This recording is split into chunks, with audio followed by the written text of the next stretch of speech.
This year, we're expecting growth at around 7.5%, and we expect that output will roughly reach pre-pandemic levels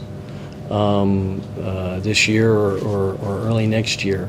And we think that with the continuing reforms that I've talked about, growth could remain strong, above 3% for the next few years, as the recovery completes itself and hopefully the momentum is maintained through improved confidence.